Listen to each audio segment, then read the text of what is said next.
I'm Matt Dawson, 27, from Boulder, Colorado. My wife, Amy, and I had been married for 4 years. I met her in college, and she was the kind of person who lit up a room. Blonde, vibrant, and full of life. She was the girl everyone wanted to be around. For a while, I was convinced she was my soulmate. We had this chemistry that felt easy, like it had always been there. And the way we connected made me believe we'd make it through anything. But a few months ago, things started to change. Amy became more distant. She'd give vague excuses about late nights at work, even though her marketing job didn't require that kind of overtime. She started going to the gym more. Nothing wrong with staying healthy, but there was something off. I'd catch her glancing at her phone with a nervous smile, quickly locking it when I walked into the room. Random texts would ping at odd hours, and her demeanor would shift whenever she saw the messages. I tried to push it all aside. I didn't want to believe that my wife, the woman I loved and trusted, could be hiding something from me. My friends noticed I was more distracted lately, but I shrugged it off, pretending everything was fine. I didn't want to seem paranoid or insecure. After all, this was Amy, my Amy. But deep down, that uneasy feeling grew stronger each day. Then, one day, I stumbled on the truth. Amy was in the shower, and her phone buzzed on the bedside table. A message flashed from someone named Chris. I didn't mean to pry, but something inside me, call it instinct or desperation, made me look. It wasn't just a simple text. Last night was amazing. I can't stop thinking about you. My heart stopped. My stomach twisted into knots, and suddenly the ground beneath me felt unstable. I scrolled through their thread, finding months of conversations, flirty texts, plans to meet up, and even confessions of love. Chris, the guy from her gym, the one she'd casually mentioned a few times, but never with enough detail for me to question it. I put her phone back down and walked to the living room, numb. My mind raced with questions, but one thing was clear. She had betrayed me. I could have confronted her right then, but something held me back. Instead of erupting with anger, I felt a cold calm settle over me. If she was going to destroy everything we'd built, she needed to feel what it was like for her world to come crashing down, just like mine had. I wasn't going to just let her off the hook. No, I wanted to make her feel the weight of her actions without lifting a finger in anger. I was going to make sure she lived with the consequences in the most unexpected way. And that's when I began to form my plan. After I found the messages, I couldn't look at Amy the same way. Every laugh we shared, every casual "I love you" she tossed my way felt like poison, but I didn't show it. I kept up appearances. I wanted her to think I was clueless because I needed time to prepare. This wasn't going to be an impulsive confrontation. It had to be strategic. Amy was still going on about how she wanted to try skydiving, one of those adrenaline junkie things she'd always had on her bucket list. A few weeks earlier, I'd laughed it off, telling her we should stick to hikes and camping. But now, I saw it as the perfect opportunity. I could feel the idea taking shape in my mind, an idea that would combine her thrill-seeking dream with the perfect stage for my revenge. I started by booking the skydive, making it seem like I had warmed up to the idea. "Hey babe, about that skydiving trip," I said casually one evening, over dinner. "I've been thinking, maybe it's time we give it a shot." Her face lit up, her smile wide and bright. "Really? I didn't think you'd actually want to do it." I shrugged, pretending to be just as excited. "Yeah, why not? Life's short, right?" She practically jumped out of her seat to hug me, wrapping her arms around my neck. "This is going to be amazing. I knew you'd come around." Inside, I felt nothing but cold calculation. I smiled back, but my mind was already racing ahead, planning each detail. Over the next few days, I researched everything about skydiving, how the gear worked, the safety protocols, the instructors. I even contacted the skydiving company to ask some technical questions, all under the guise of wanting to feel prepared. They were happy to oblige, giving me a breakdown of how the equipment worked, how the instructors double-check everything, and how the jump itself would go. Perfect. I now had all the information I needed. But I wasn't going to tamper with her gear. That was never the point. I wanted to make her believe something was wrong. I wanted her to feel that terror, the same gut-wrenching dread I had felt when I discovered her affair. Finally, the day arrived. We drove out to a small airstrip just outside Boulder. Amy practically bouncing in her seat with excitement. I stayed calm, chatting with her like nothing was out of the ordinary, like I wasn't about to tear her world apart. When we got there, everything was set. The instructors gave us a briefing, helping us suit up and explaining how to deploy our parachutes. Amy was all smiles, completely unaware of the storm I was about to unleash. As we boarded the plane, I glanced at her, sitting beside me, oblivious. I could hear the roar of the engines as we took off, climbing higher and higher into the sky. My heart pounded not from fear of the jump, but from the anticipation of what was coming. At 12,000 feet, the time had come. I leaned in close to her, my voice just loud enough for her to hear over the noise of the plane. I know about Chris. Her head snapped toward me, her face instantly paling. What? She stammered, eyes wide. I know you've been cheating on me, I said, my voice low and steady. With the guy from the gym. Chris, right? The shock and fear that crossed her face was exactly what I'd been waiting for. But this was just the beginning. Amy stared at me, her expression frozen in disbelief. Her face drained of all color as the reality of what I'd just said sunk in. I don't know what you're talking about, she stammered, but her voice was shaky, unconvincing.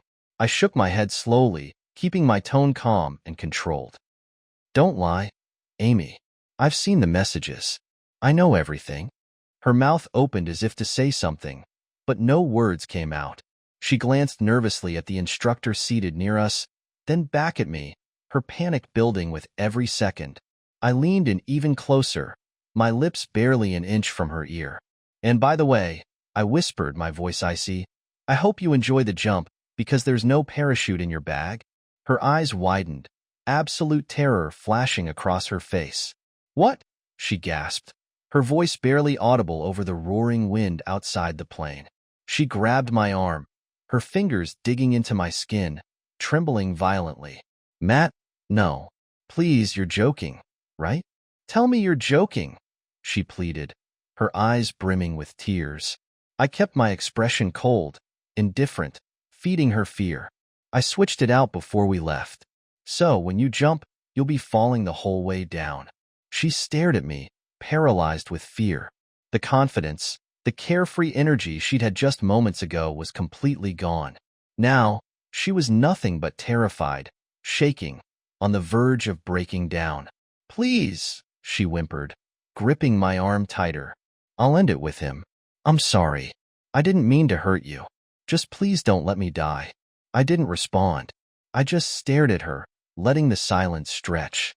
The instructor gave us the signal that it was almost time to jump, oblivious to the emotional chaos unraveling between us. Amy was breathing rapidly now, her eyes darting toward the open door of the plane, where the wind howled in deafening gusts. I could see her thoughts racing, her mind grasping for a way out of the nightmare I had created. Finally, just as the tension reached its breaking point, I leaned in one last time and whispered, "You'll survive this. But when we hit the ground, our marriage won't." Before she could respond, I stood up, walked toward the door, and threw myself out of the plane. The rush of freefall hit me immediately, the cold wind, the weightlessness, the adrenaline. But unlike Amy, I wasn't afraid. For the first time in months, I felt in control. The air tore past me as I plummeted toward the earth, and then, at the right moment, I pulled my chute. It deployed perfectly, catching the wind and slowing my descent as the stunning view of the Colorado mountains unfolded beneath me. I drifted, calm and steady, watching the landscape below. And then, I looked up. Amy was still in freefall, her form smaller in the distance above me. For a moment, I wondered if she would freeze, too panicked to pull her cord. But after a few seconds, her parachute deployed, the bright fabric blossoming above her. I watched as she floated down, shaken, terrified, and utterly broken. I smiled to myself, satisfied. I landed softly on the open field, adrenaline still coursing through me, but my mind clear. The weight of the last few months had lifted, if only for a moment. I unclipped my harness, stepping away from the chute as I watched Amy come down. Her landing was far less graceful. She stumbled as her feet hit the ground, the shock of what just happened still etched on her face. She collapsed to her knees, trembling, her hands digging into the grass as if trying to ground herself. Her parachute flapped loosely behind her in the wind, but she didn't seem to notice. The instructor approached her, asking if she was okay, but she barely responded, her eyes locked on me. I saw the terror in her expression, the raw fear that lingered even though she was safe now. She knew that the parachute wasn't the only thing that had been ripped out from under her today. I walked over calmly, the instructor giving us space as he busied himself with the gear. Amy was still on the ground, tears streaking down her face. Her breaths were short and panicked, like she was trying to catch air but couldn't. Why would you do that? She finally choked out, her voice trembling. I thought I was going to die. I looked down at her, my expression blank. You didn't die, I said quietly, but our marriage is over. That's dead. Her face twisted in disbelief, as if she still couldn't comprehend how everything had collapsed so fast. Matt, please, she whispered, wiping at her tears with shaking hands. I'm sorry. I was stupid. I never wanted to hurt you, I swear. I'll end it with Chris. We can fix this, just don't leave me. I crouched down to meet her eye level, but my heart felt cold. Her apology meant nothing now. All the words she had left were just echoes in a hollow shell, too late to save anything. I stared at her for a moment, letting the silence speak louder than anything I could have said. I don't want to fix this, Amy, I finally replied. I want you to live with the consequences. Her eyes widened again, the weight of what I meant hitting her harder than the skydiving scare ever could. I stood up, ready to walk away, but she scrambled to her feet, grabbing my arm. No, please, don't do this, she begged, her voice frantic now. Matt, I'll do anything. Just don't leave me like this. I shook my arm free from her grip. The coldness in my chest felt justified, the power shifting between us in a way I hadn't experienced before. I took one last look at her, this broken version of the woman I had loved, the woman who had betrayed me. This is how it feels when your whole world falls apart, I said softly, turning away. As I walked toward the car, the only sound behind me was her sobbing, still too shocked to follow. I didn't look back. For the first time, I felt the sting of betrayal lifting, replaced by something far more satisfying closure. But the revenge wasn't over yet. As I drove home, my mind was clear, but I wasn't done. Amy wasn't just going to walk away from this unscathed. She needed to feel the full weight of her betrayal. So, I started to set the final phase of my plan into motion. When we got back to Boulder, I didn't go straight home. I stopped by my lawyer's office. The paperwork for the divorce had already been in the works, something I'd been preparing since the day I found those messages.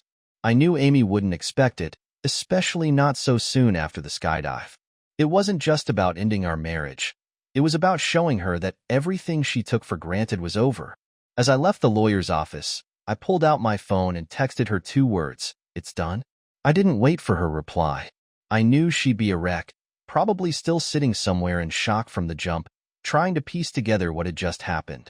I could picture her checking her phone, seeing my message, and feeling her world crumble even further. But I wasn't stopping there. I drove to Amy's parents' house. Her family had always liked me, and I knew the last thing she'd want was for them to find out the truth. But they were going to, whether she liked it or not. I owed it to myself to make sure that everyone knew exactly what kind of person she really was. Her mom opened the door, smiling warmly as usual. "Matt, what a nice surprise. Is Amy with you?" "No," I said, my voice calm. "I need to talk to you and Jim about something important." They invited me inside, clearly concerned by my serious tone. We sat in the living room, her parents exchanging worried glances as I stayed silent for a moment, collecting my thoughts. Finally, I spoke. "Amy's been cheating on me," I said, bluntly, "with a guy from her gym. His name is Chris." Her mother's face went pale, and her father's expression hardened. "What? That can't be true," her mom whispered, shaking her head in disbelief. "There must be some mistake." I pulled out my phone and opened the screenshots I'd saved from Amy's messages with Chris. I handed the phone to them. Her mom's hands trembled as she scrolled through the texts, her face a mask of shock and disappointment. Her dad just sat there, his jaw clenched, staring at the ground. I didn't want to believe it either, I said quietly, but I have all the proof. And I thought you both deserved to know before she tried to spin some story. Her mother began to cry softly, handing the phone back to me, unable to read any more. I can't believe she would do this, she whispered, her voice cracking. Her dad finally spoke, his voice low and angry. She's going to have to explain this. I'm so sorry, Matt. You didn't deserve this. I nodded, but I wasn't looking for sympathy. I just wanted Amy to face the fallout.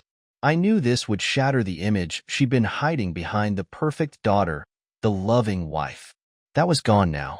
As I left their house, I felt a sense of grim satisfaction. One by one, Amy's safety nets were disappearing. The lies she had built her life on were crumbling, just like I had planned. That night, I sent another message, this time to Chris. I found his number easily, thanks to Amy's texts. He didn't know what was coming, but I wasn't going to let him get away scot-free either. I composed a message, attaching screenshots of his conversations with Amy, and typed a simple note. She's all yours now. I sent it, knowing it would turn his life upside down, just as it had mine. And then, I waited. The fallout came faster than I expected. By the next morning, Amy was blowing up my phone with texts and calls. I didn't respond. I didn't need to hear her excuses or pleas for forgiveness. She'd made her bed, now she had to lie in it. A few hours later, she showed up at the house. I could see her pacing outside from the window, her face pale, eyes red from crying. She looked like a shadow of the confident, carefree woman I once knew. Reluctantly, I opened the door. "Matt, please," she begged, her voice hoarse. "We need to talk. You can't just do this without giving me a chance to explain." I crossed my arms, leaning against the doorframe, keeping my expression neutral. "Explain what? That you've been cheating on me for months? I think I have all the explanation I need." Tears welled up in her eyes again, and she reached out toward me, her hands trembling. "I made a mistake, Matt. Chris didn't mean anything. It was just, I don't even know why it happened. But I love you. Please, don't do this. We can work through it. We can fix this. We've been through so much together." I stared at her, feeling no sympathy. The woman standing in front of me wasn't the Amy I thought I knew. This was someone who had lied, betrayed, and expected me to sweep it all under the rug because she couldn't face the consequences. "There's no fixing this, Amy," I said coldly. "You made your choice when you decided to cheat, and I've made mine." She sobbed, stepping closer, desperation in her eyes. "Matt, please. I told my parents everything. They hate me now. And Chrissy's furious. He hasn't even spoken to me since you sent him the messages. I've lost everything. You can't just leave me like this." I raised an eyebrow, keeping my voice even. "You didn't think about what you'd lose, did you? You thought you could have it all, your marriage, your affair, everything. But life doesn't work that way." Her face crumpled, and she collapsed onto the front step, her hands covering her face. "I can't believe you would do this to me," she cried, her voice muffled. "I thought you'd at least give me a chance to make it right." For the first time in a while, I felt a flicker of anger. She still didn't get it. She didn't see the damage she had done, the way she had torn apart everything we built. I knelt down, just close enough for her to hear. "I didn't do this to you, Amy. You did this to yourself." She looked up at me, tears streaming down her cheeks, her breath shaky. "But we were so good together. You can't just erase that." I shook my head. "What we had is already gone. You destroyed it the moment you started sneaking around with him. And now, you have to live with that." I stood up and turned away, walking back into the house. She stayed on the front step for what felt like hours, sobbing, begging me to reconsider. But I didn't. I wouldn't. Eventually, she left. Later that day, I got a message from Chris. He wasn't as emotional as Amy had been. He was angry. The text was short, blunt. "You ruined everything." I couldn't help but laugh. The irony was almost too much. I ruined everything? No, they had ruined it all themselves. I just made sure they couldn't hide from it anymore. I replied simply, "You're welcome." And with that, I blocked his number, feeling a sense of closure settle in. Days passed after Amy's breakdown at my doorstep. The silence in the house was different now, not heavy or oppressive, but peaceful. The weight of betrayal, of anger, was gone. I hadn't heard from her since she left that day. I imagined she was scrambling to pick up the pieces of her life, trying to explain herself to her parents, friends, and maybe even to Chris. But it didn't matter anymore. The divorce papers had been served. It was final in my mind, even if the legal process would take some time. There was no going back. And that's exactly what I wanted. I started to get back into my routine. Work, gym, seeing friends. Things that had once felt distant now felt real again. I found myself smiling more, even laughing. The world didn't seem as dark or suffocating as it had a few weeks ago. Revenge wasn't the answer to everything, but it gave me the closure I needed to move forward. A few weeks later, I got a text from Amy's mom. "Matt, we're so sorry for everything. We didn't know what Amy was doing. I understand if you don't want to talk, but please know you still have our respect and love." It was kind of her, but I didn't feel the need to respond. I wasn't looking for sympathy. They were good people, but their daughter had made her choices. Word spread about what had happened between Amy and me, and naturally, everyone took sides. Some of her friends reached out, but most stayed quiet, probably trying to distance themselves from the mess she'd created. I didn't care much. My circle of friends had always been solid, and they stood by me, letting me vent when I needed to, but never pushing too hard. As for Chris, he disappeared from the gym, from Amy's life, from mine. I heard through mutual acquaintances that he was laying low, embarrassed, and trying to distance himself from the drama. Good for him. I hoped he enjoyed the wreckage he and Amy had caused. They deserved each other. One evening, as I sat on my porch, watching the sun set behind the Colorado mountains, I felt a strange sense of peace. The storm was over. The revenge had been sweet, yes, but more than that, it had freed me. Free from the lies, the betrayal, the fake life I thought I was living. And in its place, I found something unexpected. Myself. I thought about everything that had happened, about Amy's betrayal, the revenge I'd planned so carefully, the way I made her feel that terror, that freefall she couldn't escape. It had all led me here, to this moment of clarity. Revenge doesn't have to be cruel, it just has to be felt. I didn't want to hurt Amy beyond what was necessary to make her see the truth, to feel the fear and panic she had caused me. Now, she'd live with that, and I would live free. Looking back, I realized something. Amy's affair, the betrayal, the skydiving moment, it was all part of the lesson. Not just for her, but for me too. I learned that sometimes people will destroy the best things they have for the worst reasons. And when that happens, you don't have to destroy yourself in return. You can rebuild. Stronger, smarter, and without them. As the last light faded behind the mountains, I took a deep breath, feeling the cool air fill my lungs. Tomorrow was another day, and this time, it was going to be mine. Discover more stories. Subscribe today.